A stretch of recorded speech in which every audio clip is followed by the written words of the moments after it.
Baik, bismillahirrahmanirrahim. Assalamualaikum warahmatullahi wabarakatuh. Alhamdulillahirabbil alamin. Assalatu wassalamu ala Rasulillah, amma ba'd.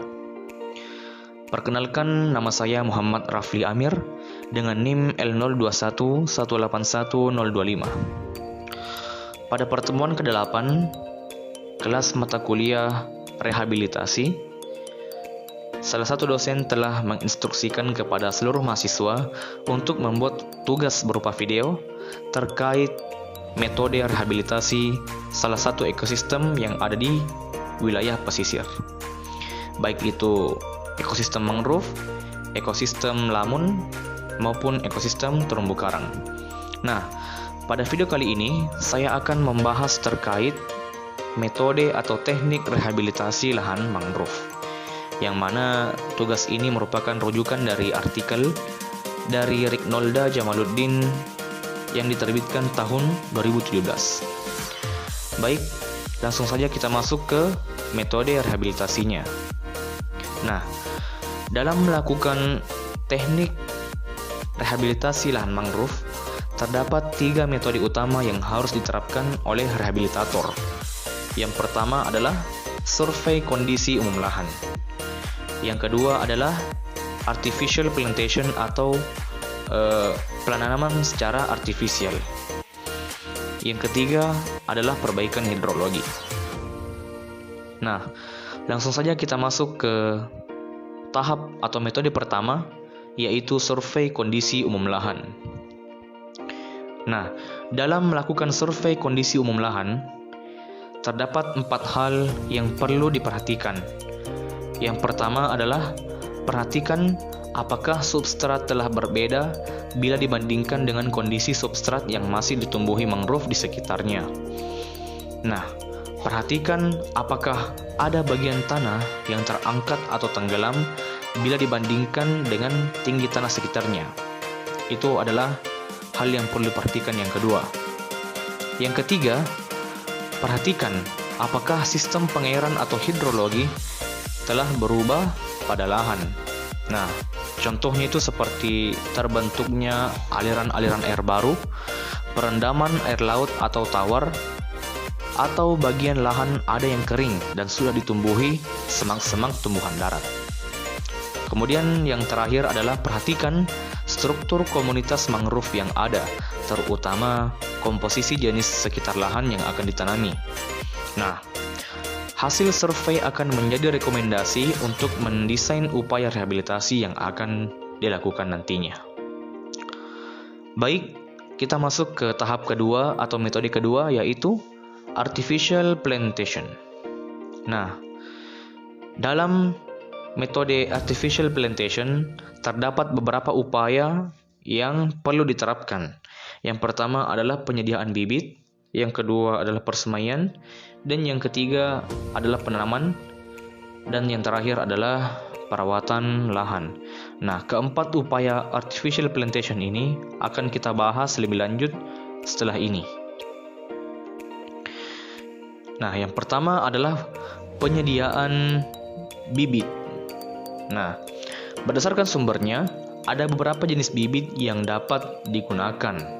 Yang pertama, bibit yang dikumpulkan langsung dari hutan atau berupa anakan. Ya, anakan ini yang sudah berkecambah dan masih bergantung di pohon induk, terutama untuk jenis Bruguiera spp, Caryopsis sp, dan Rhizopora spp. Nah, proses pengumpulannya dapat dilakukan dengan menggoyang dahan pohon di mana bibit tersebut berada, atau yang kedua dengan memetik langsung di pohon dengan memperhatikan beberapa tanda yang menunjukkan bahwa anakan tersebut sudah siap jatuh. Seperti ukuran buah relatif besar, kotyledon nampak berwarna kuning tua, berwarna lebih gelap atau buram, atau biasanya agak coklat atau berwarna hijau tua. Kemudian yang kedua, bibit yang berupa anakan yang telah jatuh dan menumpuk di bawah pohon induk. Nah, baik itu yang telah berakar atau belum, atau yang telah berdaun sebanyak 2-6 lembar. Kemudian yang ketiga, bibit dalam bentuk anakan yang sudah berkecambah. Ya, contohnya seperti Bruguiera spp, Caryopsis spp, dan Rhizopora spp. Atau jenis lain dengan ukuran yang lebih kecil seperti pada Avicennia spp dan Soneratia spp. Nah, dalam praktek dua tipe bibit yang pertama dapat langsung ditanam atau disemaikan terlebih dahulu, kecuali untuk anakan yang sudah berdaun, sebaiknya langsung ditanam. Kita masuk ke upaya yang kedua, yaitu persemaian. Nah, dalam jurnal tersebut menjelaskan media persemaian dapat berupa kantong plastik bila tersedia, atau menggunakan kulit batang pisang, atau ditanam langsung di bendeng-bendeng yang telah disediakan. Tanah sebaiknya berasal dari lokasi tempat pengumpulan bibit atau anakan. Penambahan pupuk kandang dapat mempercepat pertumbuhan bibit.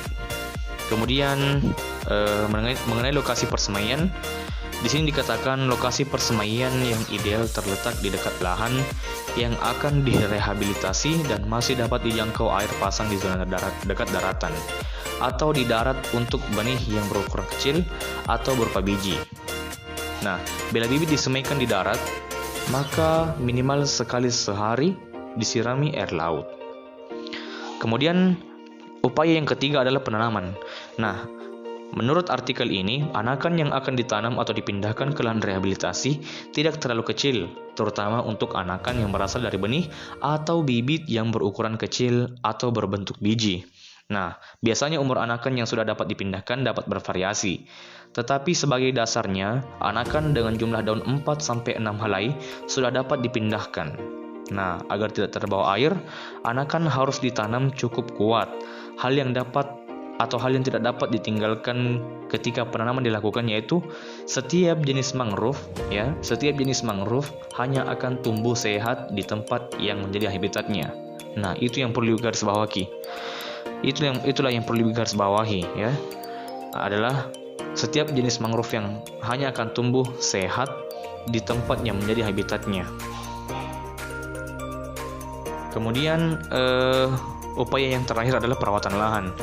Nah, upaya perawatan lahan ini adalah upaya yang paling sulit di antara keempat upaya dalam artificial plantation. Di artikel tersebut dikatakan bahwa gangguan pada lahan yang telah ditanami kembali harus dibuat minimal. Nah, sebaiknya sebuah papan pemberitahuan dipasang di lokasi penanaman agar tidak diganggu. Begitu pula dengan batang-batang kayu hasil penebangan harus disingkirkan atau diikat pada akar pohon mangrove agar tidak bergerak dan menyapu anakan saat lahan terendam air. Jadi kata kunci dari perawatan lahan ini adalah ada dua. Yang pertama yaitu papan pemberitahuan, dan yang kedua adalah kayu hasil penebangan. Kita masuk ke tahap terakhir atau perbaikan hidrologi. Itu adalah proses terakhir dari upaya teknik rehabilitasi lahan mangrove. Nah, faktor penting dalam mendesain suatu kegiatan restorasi mangrove adalah pengenalan hidrologi atau frekuensi dan durasi pasang surut air laut. Jadi hidrologi itu adalah frekuensi atau durasi pasang surut air laut yang berlaku pada suatu komunitas mangrove yang berdekatan dengan areal restorasi. Sebagai pengganti atas biaya pengumpulan data yang mahal, dapat digunakan batas air pasang serta melakukan survei terhadap mangrove yang tumbuh sehat untuk mendapatkan suatu diagram penampang distribusi spasial, kemiringan, dan morfologi suatu ekosistem mangrove, yang kemudian menjadi model konstruksi. Penggalian dan penimbunan kembali bekas galian diperlukan untuk membentuk tingkat kemiringan yang sama, serta ketinggian relatif terhadap batas areal yang ditentukan untuk memastikan hidrologinya sudah benar. Nah, sebenarnya metode perbaikan hidrologi ini cukup panjang yang dicantumkan oleh penulis pada artikel. Namun yang saya cantumkan di slide ini adalah yang menjadi poin besar atau poin penting dalam upaya perbaikan hidrologi. Karena perbaikan hidrologi ini adalah metode yang paling sulit dilakukan di antara semua metode-metode dalam melakukan teknik rehabilitasi lahan mangrove. Baik, sekian yang dapat saya sampaikan. Kurang dan lebihnya mohon dimaafkan. Bila terdapat kesalahan, itu datang dari diri saya pribadi, dan jika terdapat kebenaran, itu datangnya dari Allah Subhanahu wa taala. Sekian, wabillahi taufiq wal hidayah. Assalamualaikum warahmatullahi wabarakatuh.